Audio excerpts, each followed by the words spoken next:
மீனாட்சி திருக்கல்யாணத்தின் பின்னணியில் இருக்கும் சில ஆழமான ஆச்சரியமான ரகசியங்களை இப்போ நாம தெரிஞ்சுக்கலாம். கற்பனை செஞ்சு பாருங்க, வரலாற்றின் மிகச்சிறந்த ஒரு போர் அரசி திடீர்னு தன் ஆயுதங்களை கீழே வச்சா எப்படி இருக்கும்? ஏன்னா அவங்க ஒரு சாதாரண இளவரசி கிடையாது, வியூகங்களும் வாழ்வீச்சும் தெரிஞ்ச மாபெரும் வெற்றியாளர். அவங்க கைலாயத்தை நோக்கி படையெடுத்து போனப்போ போர்ல இன்னொரு ராஜ்யம் வீழப்போகுதுன்னு தான் எல்லாரும் நினைச்சாங்க. ஆனா அங்க சிவனை பார்த்ததும் ஒரு பழமையான தீர்க்க தரிசனத்தின்படி அவங்களோட 3வது மார்பகம் மறையுது. இங்கதான் நீங்க யோசிக்கணும், இது சரணடைதலா அல்லது அவங்களுக்கான ஒரு மிகப்பெரிய உயர்வா? காதலுக்காக அவங்க அதிகாரத்தை விட்டுட்டதா பலரும் நினைக்கலாம். ஆனா சிவன் அவங்கள ஒரு பேரரசியாவே ஏத்துக்கிறாரு.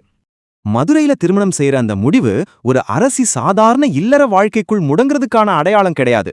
மாறாக ஒரு பேரரசி பிரபஞ்சத்தையே தன் தலைநகருக்கு கூட்டிட்டு வந்து ஆட்சியை பகிர்ந்து கொள்றதை தான் இது காட்டுது. அந்த போர் வீராங்கனை அங்க மறையல, உருமாறினாங்க. அவங்களோட வெற்றி எப்படி ஒரு உயர்ந்த உணர்வா மாறுச்சுன்னு இது உணர்த்துது. இது ஒரு புதிய ஆழமான சக்தி, தன்னை நிரூபிக்க எந்த ஒரு எதிரியும் தேவைப்படாத ஒரு அபாரமான சக்தி. அவங்க போருக்கு பதிலா திருமணத்தை தேர்ந்தெடுத்தாங்க. சொல்லப்போனா அந்த திருமணமே அவங்களோட மிகப்பெரிய வெற்றியா மாறுச்சு. உண்மையான அதிகாரம்னா என்னன்னு இப்ப புரிஞ்சிருக்குமே. இந்த தகவல் பிடிச்சிருந்தா பவர்ஃபுல் பிரைடுன்னு கமெண்ட் பண்ணுங்க, சப்ஸ்கிரைப் பண்ணுங்க.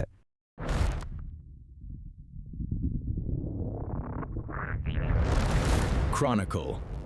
Yugam.